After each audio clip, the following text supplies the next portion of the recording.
പാലക്കാട് ധോണിയിൽ പുലി ഇറങ്ങി. ചേറ്റിൽ വെട്ടിയ ഭഗവതി ക്ഷേത്രത്തിന് സമീപമാണ് പുലിയുടെ കാൽപ്പാടുകൾ കണ്ടെത്തിയത്.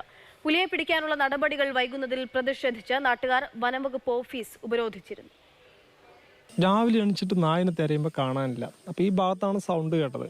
അപ്പോൾ ഞാൻ ഈ ഭാഗത്ത് നായൻ ഈ സൗണ്ടും കേട്ട് നായനെ കാണാനില്ല എന്നിട്ട് തിരഞ്ഞിങ്ങനെ വന്ന് നോക്കിയപ്പോഴാണ് ഇവിടെ വലിയ 2 കാൽപ്പാട് കണ്ടു.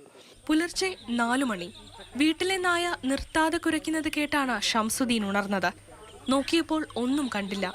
പക്ഷേ കുറച്ചു കഴിഞ്ഞപ്പോൾ നായയുടെ ശബ്ദം കേൾക്കാതെയായി. ആനയുടെ ശല്യമുള്ള പ്രദേശമായതിനാൽ പുറത്തിറങ്ങി നോക്കാനും ധൈര്യം വന്നില്ല.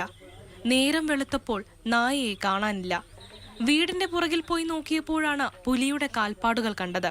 RRT വന്നു പരിശോധിച്ച് കഴിഞ്ഞപ്പോൾ അവർ പുലിയുടെ കാൽപ്പാടാണെന്നുള്ള കാര്യം സ്ഥിരീകരിച്ചു. മാത്രമല്ല നായനെ കാണാതെ പിന്നെ തിരഞ്ഞു നോക്കിയപ്പോഴാണ് കണ്ടോ നായനെ പുലി കടിച്ചു വലിച്ചിങ്ങനെ കൊണ്ടുപോയതിന്റെ പാടുണ്ട് ഇതിൽ കൂടെ. പിന്നീട് അല്പം മാറി കടിച്ചു കീറിയ നിലയിൽ നായയുടെ ജഡം കണ്ടെത്തി. പുലിയെ പിടിക്കാൻ വനം വകുപ്പ് നടപടികൾ സ്വീകരിക്കാത്തതിൽ നാട്ടുകാർ പ്രതിഷേധിച്ചു.